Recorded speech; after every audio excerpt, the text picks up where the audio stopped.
keys to a good lasagna are the pasta, the sauce, and the cheese. You want to use fresh ingredients. You want to use, I like to use fresh pasta because you don't have to boil it or anything. But to me, the most important part is the sauce. So what we're just gonna do is I'm just gonna make a bolognese type sauce, a meat sauce. I'm gonna start off by heating up some olive oil, about, I don't know, maybe half a cup. You want a decent amount in there, and you're gonna let that heat up. Then once that's nice and hot, you're gonna add something called a sofrito, which is just like some onions, celery, carrots, and garlic. And I did quite a bit of garlic. I did like 5 cloves of garlic, 1 carrot, half an onion, and a few ribs of celery. And you just put that in a food processor, pulse that up, and you get this like diced mixture here. And this is called a sofrito. And you're gonna put that right in the oil.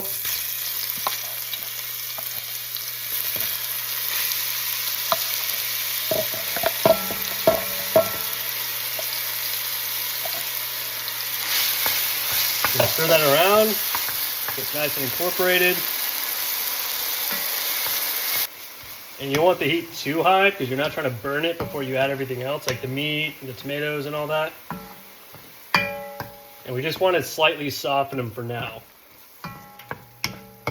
So once that mixture is slightly softened and starting to steam a little bit, as you can see here, we're going to add the meat. And I'm going to do 1 part ground pork. I'm gonna do 1 part ground pork and 1 part veal.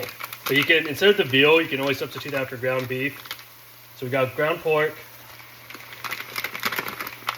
Doing about 1 pound of ground pork. And we're gonna do 1 pound of ground veal.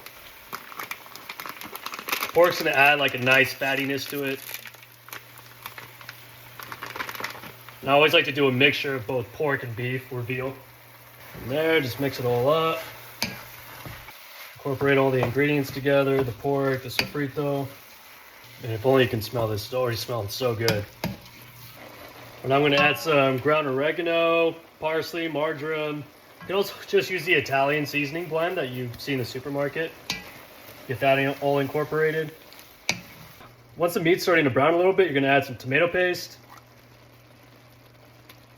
Doing about maybe 1/4 cup. Let's do that. You're gonna cook that down so it doesn't have that metallic flavor anymore. So I'm gonna turn that nice red color. Now you're gonna add some crushed tomatoes. And look at that, you don't even need to do anything else, you can just eat that. Now from here, we're gonna start adding some liquid. So I got some beef stock. Gonna add some of that to it. Kind of gives it like a soupy stew consistency here. Kind of scrape the bottom of the pot, get all that fond off, which is just that browning that you see at the bottom of the pot. It's looking good. Now we're gonna add some red wine. Now use red wine that you drink and don't use the cooking red wine. Just kind of a rule of thumb. Add some red wine, about 1/2 cup. I'm gonna let that cook down, let the alcohol cook out. Yeah, I mean, that's easy. Now you're just gonna let this stew down. I'm also gonna add Parmesan rind. You can throw that in there. And a few bay leaves. Use some fresh bay leaves. You can use dried, doesn't matter. Typically drier herbs are stronger than fresh. So if you do use dry, just use a few less. And then all the measurements and all that's going to be on the recipe on the website, so go check it out. Yeah, this is looking good.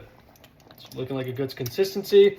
So now we're going to let this reduce, let some of that liquid evaporate and kind of let this thicken up on its own. The meat's going to get tender. So probably around 30 minutes to an hour. All right, so while the sauce is cooking, we can get started on the bechamel, which is just like a white milk sauce, right? And this is traditional in a lot of like Italian lasagnas. You don't see it a lot in like American recipes, but it adds a nice creaminess to it. And all a bechamel is a roux, which is equal parts fat and flour, and then milk. So just gonna take about 3 tablespoons of butter here, We're gonna melt that down. For a bechamel, we want to keep it at a white roux, right? We don't want to cook the roux any further because the lighter the roux, the stronger the roux, essentially. And we don't want to add a lot of color. If it gets too hot, just take it off the pan or take it off the stove. All right, so now we're gonna add the flour, about equal parts by weight. So when you do this, measure out the butter and the flour. I'm just using all-purpose flour as well. All right, whisk that together. As you see, it's gonna form like this paste almost.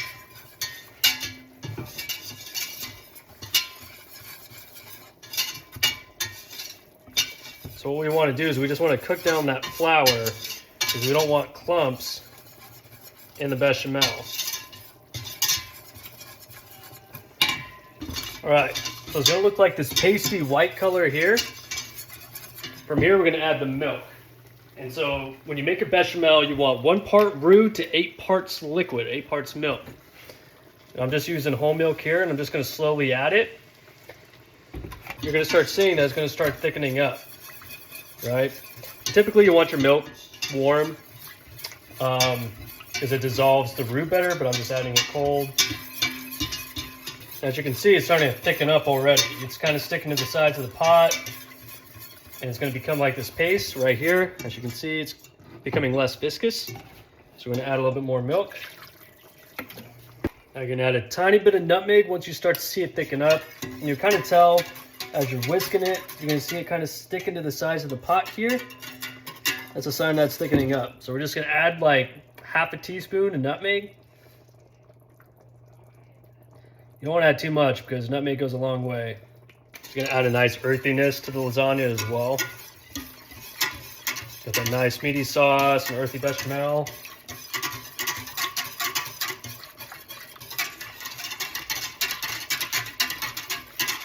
You also want to season it. We're going to add some salt and pepper. We're going to add some Parmesan cheese to this later, so you don't want to over salt it. And you want to constantly whisk it too, because you don't want that flour to burn at the bottom of the pot.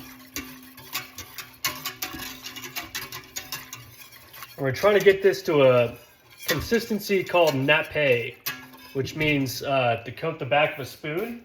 All right, so nappe. So you're gonna dip the spoon in the bechamel. You're gonna take a finger, run along the spoon, and if it leaves a streak like that, that means it's nappe. It's coating the spoon, and it's getting thicker. All right, so once it gets to the desired consistency, we're just gonna turn the heat off. Because we don't want it too hot when we add the Parmesan cheese, because that's all that's gonna do. It's just the cheese is gonna burn at the bottom, and that's why it doesn't mix well when you try to add it for like mac and cheese and all that. So we're just gonna let this cool down slightly, continue to whisk it. All right, that's what we're looking for. So now we're gonna start adding the cheese slowly, and then we're gonna continue whisking it. Just some Parmesan cheese. You want to do it while it's not too hot because otherwise the sauce is going to get grainy. And we don't want it to get grainy. Add a little bit more for good measure. All right, perfect. And that's it. You got your bechamel for your lasagna. Both sauces should be ready. So now all we have to do is assemble it. All right, so now for the fun parts of assembly. So I'm using fresh pasta sheets here. I made it this morning. Recipe is going to be on the website. Really easy to make. I just made them into these like little squares here. That way you don't have to boil them when you make the lasagna. It's going to cook in the oven. So to start, I like to put a little bit of sauce at the bottom. Helps the lasagna not stick. And from there, you're just going to add some pasta sheets, kind of press it down. It doesn't matter if it's completely even or not. I'm gonna do a layer of bechamel first. So I'm just gonna lay that, kind of ladle that on top, just like that. Little sauce, just like that. And then one thing I forgot about the cheese, you wanna add a decent amount of mozzarella cheese between each layer. I'm using just some shredded mozzarella. Once again, be generous. And from there, you just keep repeating the steps until you're all done. All right, now with the last layer, I'm just gonna top it off with the last bit of tomato sauce, the remaining of the bechamel. Divide it evenly like that, kind of spread it around. Top it with the remaining cheese.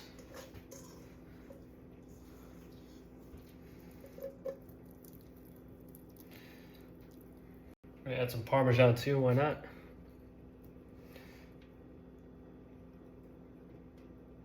All right, now we're gonna put that in the oven for about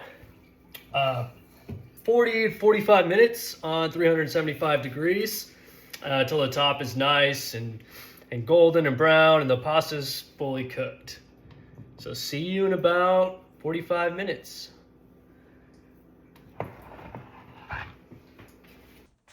All right, now look at that.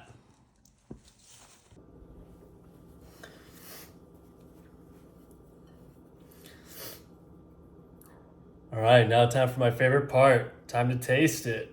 I mean, just before that, look at those layers. You can clearly see each layer. You can see the sauce. You can see the bechamel, the cheese. Oh my gosh, this is gonna be so good.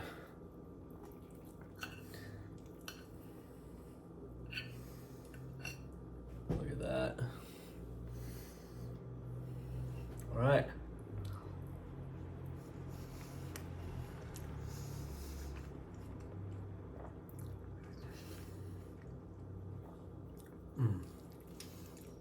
Oh my gosh.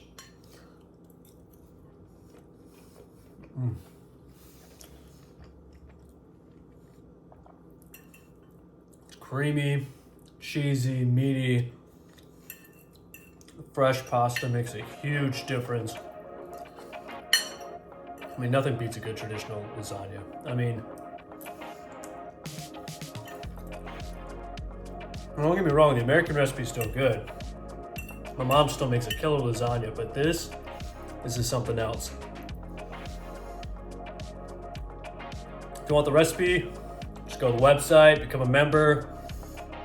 You have access to all the recipes, and I'll be posting like every week or so, as well as for like basic culinary training where I just post tips and tricks and all that. But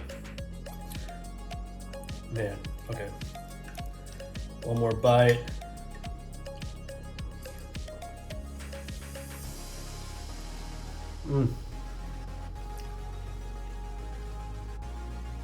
And just remember, I got your 6 in the kitchen.